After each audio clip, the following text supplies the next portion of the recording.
Mustafa Kemal Ataturk तुर्की का एक बड़ा नेता था। वही तुर्की जो भारत के हमेशा खिलाफ खड़ा हुआ, वही तुर्की जो पिछले दिनों में देखा गया कि पाकिस्तान के साथ मिलकर भारत के खिलाफ कहीं ना कहीं खड़ा साफ तौर पर दिखाई दिया। वही उसी तुर्की के एक बड़े नेता का सवाल यह है कि उस बड़े नेता के नाम पर दिल्ली यानी देश की राजधानी में, तुर्की के बड़े नेता का देश की राजधानी में एक लुटियन जोन जैसे पॉश इलाके में सड़क का नाम होना, ये वही नेता जो कभी भारत आया ही नहीं, सवाल खड़े करता है। हमारे साथ जो है बीजेपी से सांसद मनोज तिवारी मौजूद हैं। सर, वही नेता, तुर्की का वो नेता जो कभी भारत आया ही नहीं, उसके नाम पर लुटियन जोन जैसी जगह पर एक मार्ग का नाम होना कितना सही है? देखिए, वैसे तो भारत बहुत उदारतावश दुनिया से वसुधैव कुटुंबकम के भाव में संबंध बनाता रहा है, लेकिन वर्तमान में जो स्थिति तुर्की ने भारत के विरोध में और आतंकवादियों के समर्थन में अभी जो ऑपरेशन सिंदूर के तहत पहलगाम घटना के बाद हमने बदला लिया, आतंकवादियों से बदला लिया, मगर पाकिस्तान आतंकवादियों के तरफ से अपना आक्रमण करने लगा और उसकी सहायता ड्रोन से तुर्की ने किया।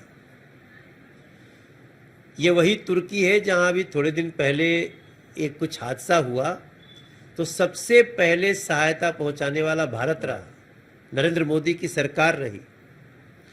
और वही तुर्की आज आतंकवादियों के तरफ से पाकिस्तान का सपोर्ट कर रहा है।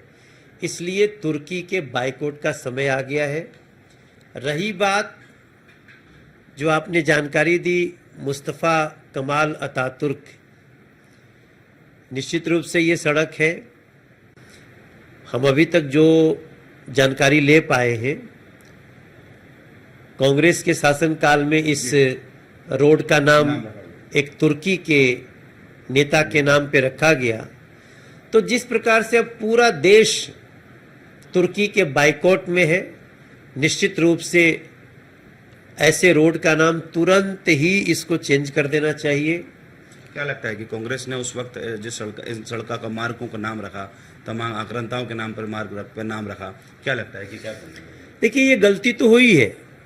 भारत की जो सरकार बनी आज़ादी के बाद, उन्होंने जिस प्रकार से हमारे मुगल आक्रांताओं का, लुटेरों का, उनके नाम से सड़कों का नाम रखा, इसमें कहीं ना कहीं तुष्टीकरण दिखती है। अब समय आ गया है हम अपनी गलतियों को, त्रुटियों को जिस भी परिस्थिति में हुई, अब ठीक करने का समय है। तो आप सुन रहे थे स्पष्ट तौर पर मनोज तिवारी सांसद, और का कहना है कि कहीं ना कहीं किसी भी तुर्की के किसी भी नेता का या तुर्की का देश में कोई नामो निशान नहीं रहने दिया जाएगा। तुर्की का स्पष्ट तौर पर बाइकआउट किया जाएगा और तुर्की से कोई आयात निर्यात नहीं किया जाएगा, क्योंकि जो देश आतंकवादियों के साथ खड़ा है उससे भारत का कोई संबंध नहीं है। वीडियो जर्नलिस्ट मूलचंद के साथ Rahul Sharma, news on India, Delhi.